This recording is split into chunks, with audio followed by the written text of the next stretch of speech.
My name's Theo Ewing. I'm with the QSA Global Baton Rouge Service Center, and I want to cover some topics in our 880 manual for inspection and maintenance.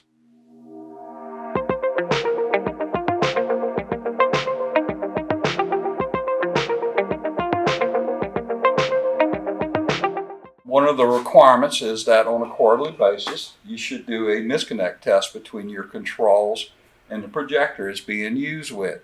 We do this on a quarterly basis, but also keep in mind anytime you mix and match the controls and the projector, you should do this quick, simple test. It's designed to maintain the safety of the radiography system because you're looking for long-term wear. The idea is to take the 550 connector on the drive cable, connect it to your source, but sometimes people miss the connection, don't make it, and if it's still in good condition, there's no way you can mate up without making that connection on the drive cable and still turn the selector ring. This is mentioned in ANSI N432 to design it as such.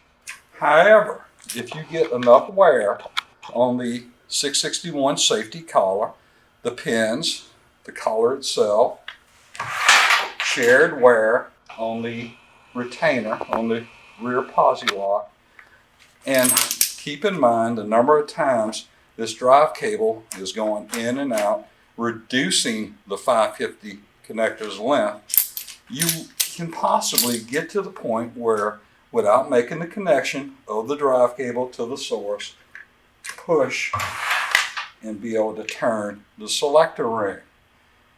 This system I have here is working fine. It doesn't have any extreme long-term wear.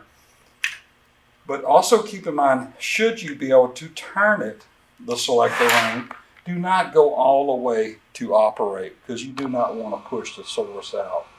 So this is your misconnect test. Please do it every 3 months or anytime you mix a different camera with a different set of controls. Thank you for your time.